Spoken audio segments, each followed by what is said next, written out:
I'm Lila. My life was straightforward, just work and home. I worked as a web designer, and my days were filled with coding, designing, and client meetings, all from the comfort of my home. I was good at what I did, and it showed in my bank balance. It wasn't always like this. A year ago, my life was a mess after a horrible breakup. I had sworn off relationships, focusing only on work. But then I met Ethan at a friend's party.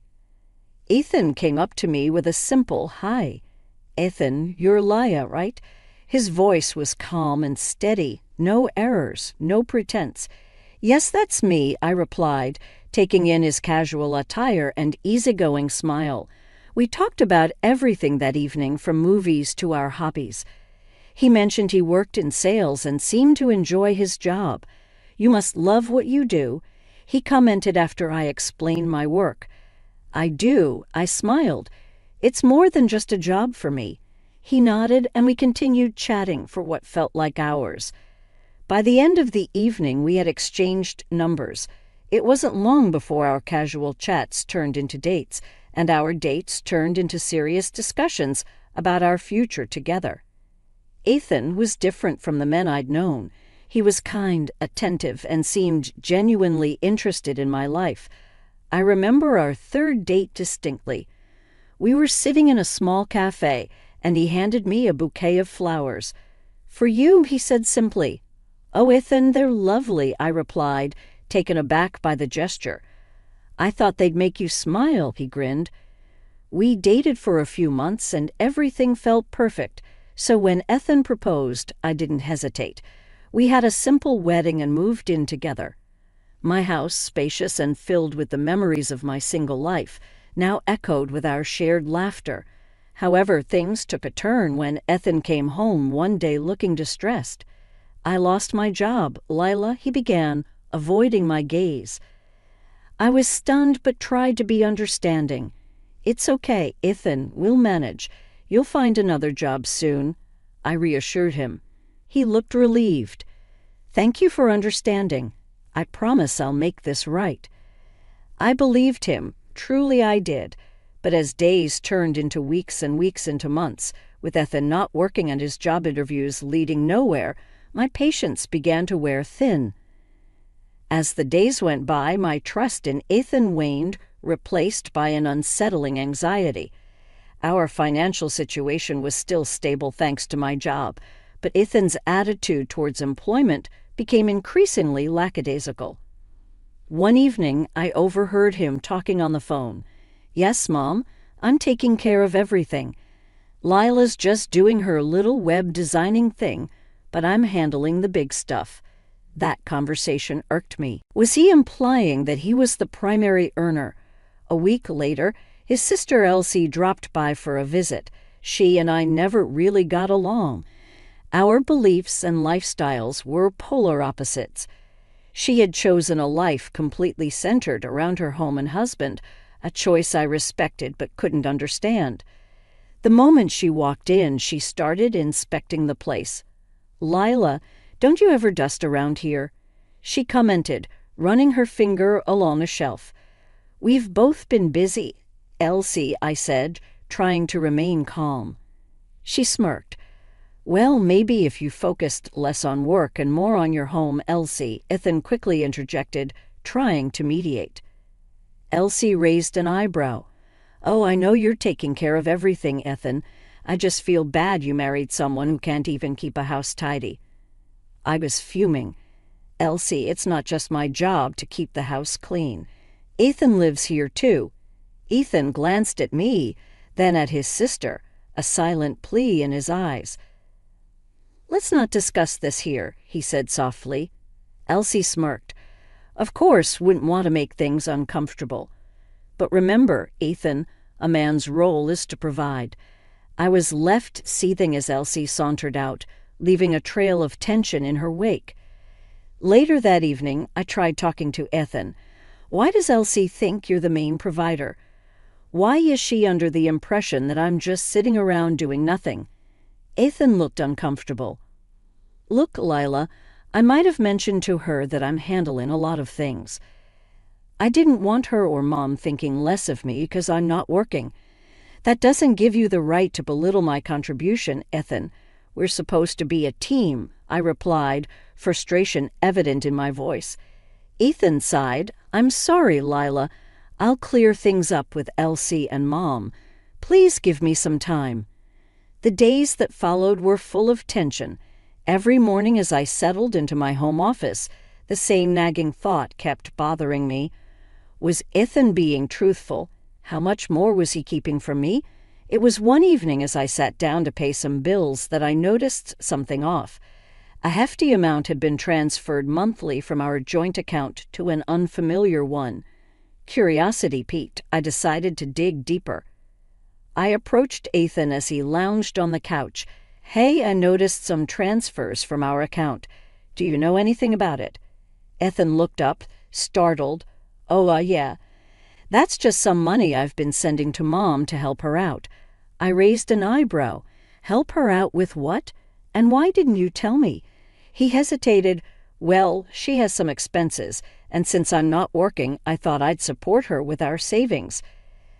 I was taken aback. Ethan, that's our money. We should be discussing these things together. It's a considerable amount. Ethan looked away. I didn't think it was a big deal, Lila. She's family. Frustration bubbled up. But so am I. Why didn't you talk to me about this? He muttered. I didn't want you to worry. My voice began to tremble with anger. Ethan, keeping secrets, especially about money, isn't right. We made a commitment to each other. This isn't how it's supposed to work. He sighed. I know, Lila. I didn't want to feel useless. I wanted to at least do something for my family since I can't for hours right now. I looked at him, tears in my eyes. But you are doing something. You're sharing your life with me. We need trust and transparency. Without that, what do we have? Ethan lowered his gaze. I'm sorry, Lila. I messed up. I took a deep breath. We need to fix this, Ethan, starting with being honest about everything. He nodded, looking genuinely remorseful. I promise, no more secrets. But as the night wore on and I lay in bed, I couldn't shake off the feeling of betrayal. In the wake of our last conversation, things felt even more strained between Ethan and me. Though he promised transparency, my own curiosity led me on a path to uncover the depth of his deception. One evening, as Ethan went out under the guise of another job seminar, I decided to do a little detective work. Going through our financial statements, I traced back every transaction to his mother's account. The sums were large, far more than one would need for general assistance. I picked up my phone and called my friend Jane, who worked at a bank. Hey, Jane, I need a favor. I began, hesitating. Can you help me look into an account? I think something's off. There was a pause on the other line before Jane replied, Lila, you know that's not exactly legal. I sighed. I know, but I'm desperate. I admitted, I promise I won't get you in trouble. After hearing my story, Jane hesitated for a moment and then said, Okay, send me the account number. I'll see what I can do. A day later, she called me back with information that confirmed my suspicions. Lila, Jane began, her voice low. The money Ethan's sending to his mother is not just sitting there. It's being funneled into an investment account, and the amounts are substantial. My heart sank. Investment account. Yes, and the worst part is, it's under both his mother and his name. I was speechless. Not only was he giving away our savings, but he was also making investments without informing me. Jane, thank you. I managed, my voice breaking. I'm so sorry, Lila, she replied. I sat in our living room, the weight of betrayal pressing down on me. How could he? When Ethan returned later that evening, I confronted him, papers scattered all over our coffee table. Ethan, we need to talk. He took one look at the bank statements and paled. Lila, why? Ethan, why did you lie to me? I demanded. Ethan swallowed hard. My mom convinced me it was a good investment. She said we'd double our money in no time. I thought I was doing it for us. But it's our money, Ethan, I exclaimed. You can't make decisions like this on your own. We're supposed to be partners. He sat down defeated. I know I messed up. I thought I could surprise you, show you I was contributing. I shook my head, tears streaming down my face. By lying, by betraying my trust, Ethan looked away, guilt evident in his eyes. I'm sorry, Lila. I should have talked to you. The truth was out, but the damage was done. Could our relationship withstand the strain of so many lies? The atmosphere in the house was as cold and quiet as a winter morning. After uncovering Ethan's deceit, I was determined to keep my composure, but I found myself rattled whenever I remembered the mistruths. Ethan, on the other hand, seemed to be avoiding the topic entirely. Just as I sat down at my computer, the front door burst open. Before I could react, Lydia, Ethan's mother, and Elsie stormed into the living room. You shameless woman. Lydia's voice cut through the air. All you do is sit on your behind and suck the life out of my son. Elsie chimed in with a smirk. Always knew you were a leech just waiting to latch on to someone better off. I took a deep breath, gathering my thoughts before replying. I'm the one working and earning here. Ethan hasn't been for months. Ethan stood off to the side, his eyes darting between us. I expected that he would say something, defend me, but he remained silent. Lydia, her face red with rage, took a step forward. You expect us to believe that my son has been the one supporting this family? You've just been enjoying his hard work. Elsie nodded in agreement. Honestly, I don't know what he saw in you. You're just a lazy housewife living off someone else's money. Their words were like salt on an open wound, but more painful than their false accusations was Ethan's silence. He just stood there, watching the scene unfold without uttering a word in my defense. Taking a deep breath, I stood tall and looked straight into Lydia's eyes. All I ask is for the money Ethan transferred to you returned. It's rightfully ours, not just his. Lydia's face twisted in rage. How dare you? That's my son's money, and I'll decide what to do with it. Despite the fury in her eyes, I didn't waver. It's our money, Lydia, earned by me, not him. She stared at me for a moment, the room silent except for our heavy breathing. Then, with a huff, she turned on her heel, Elle following close behind. This isn't over. Lydia spat as she stormed out of the house, the door slamming shut behind them, leaving a lingering echo. I turned to Ethan, waiting for him to say something, anything, but he just looked down, avoiding my gaze. The gravity of the situation weighed heavily on me. Not only was there deceit about money, but I was also fighting a battle with his family on my own. His silence hurt more than any deceit ever could. A few days after the confrontation, I sat in my home office, distracted by everything that had occurred. The tranquility of my workspace, usually a haven for creativity, now felt stifling. Taking a sip from my coffee, I pondered on how to reclaim my dignity and pride.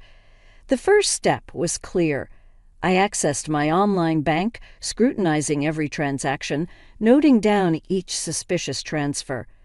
The amount Ethan had funneled to his mother was staggering, money I had earned with sweat and sleepless nights, taken without my knowledge. A message pinged on my computer.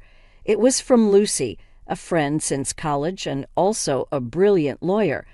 I had confided in her about the whole situation, and she was eager to help.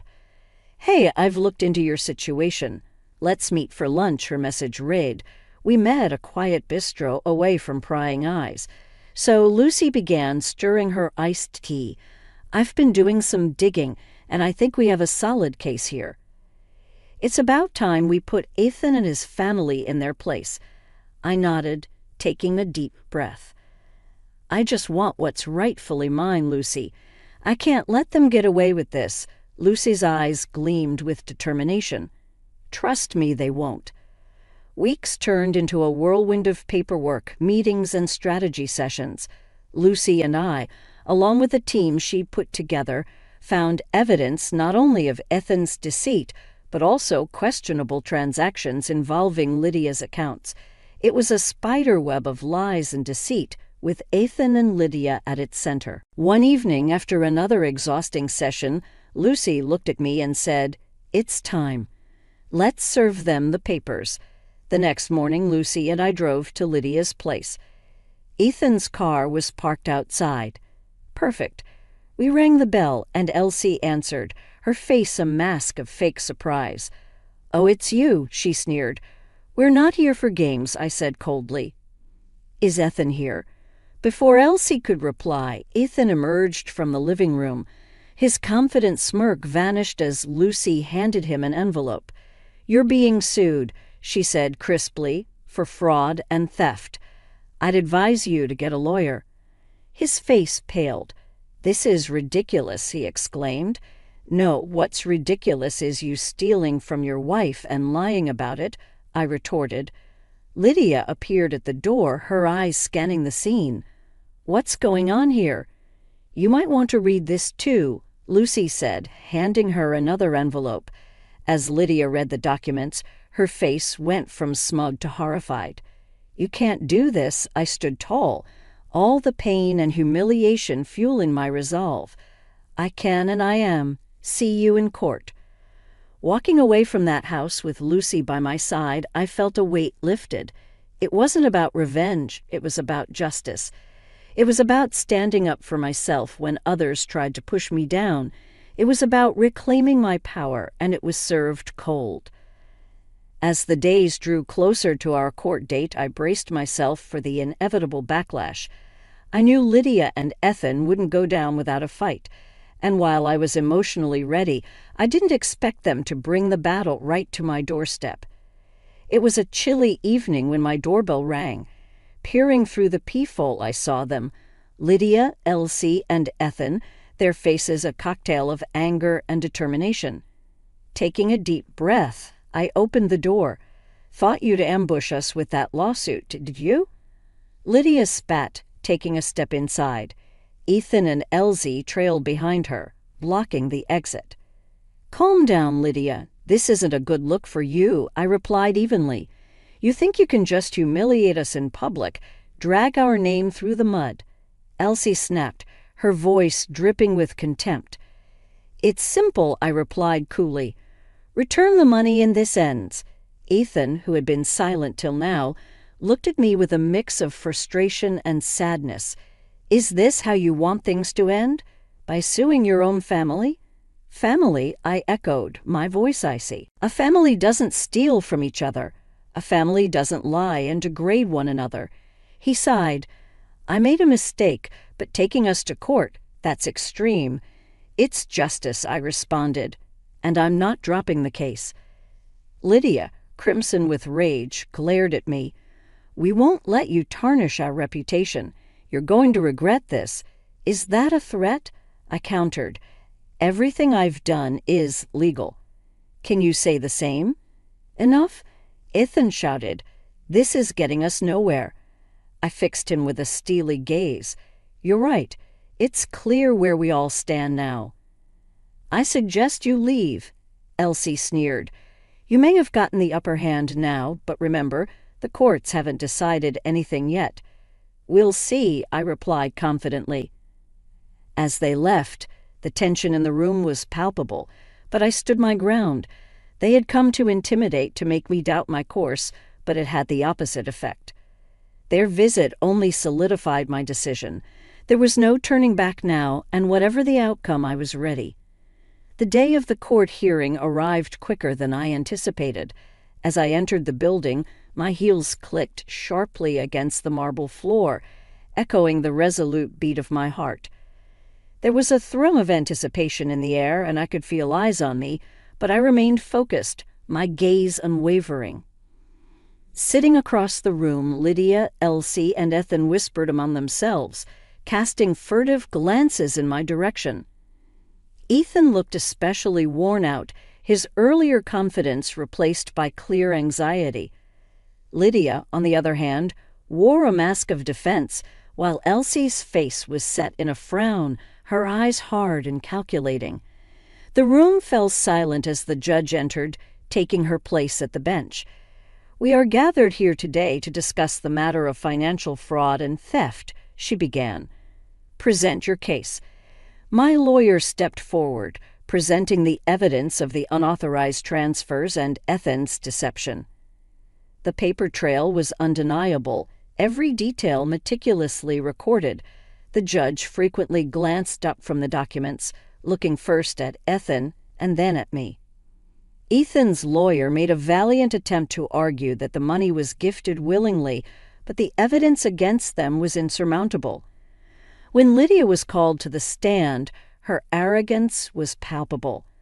"That money was for my son," she declared. "It was only right that he should have it." "But it wasn't yours to take," I replied calmly when it was my turn to speak. "And it wasn't yours to keep?" Lydia snapped, pointing a shaking finger at me. The judge interjected, "This isn't about family dynamics. This is about the law, and the law is clear on this matter." Hours seemed to stretch on as the proceedings continued. When the final verdict was read, vindication surged through me. Ethan was ordered to return every cent he had taken, and additional punitive damages were awarded to me for the deceit and emotional trauma. After the hearing, as I stepped out into the crisp air, I felt lighter than I had in months. This was more than just a legal victory. It was my emancipation from the shackles of deception, disrespect, and manipulation. Ethan approached, his face pale. "I'm sorry," he murmured, not meeting my eyes. I looked at him, really looked at him, and for a moment I saw the man I had fallen in love with. But that image was quickly replaced by the reality of who he had become. "It's too late for sorry," I replied as I walked away. I felt a sense of finality. It was the end of a painful chapter in my life, but it was also the beginning of a new one where I was in control, where I was free.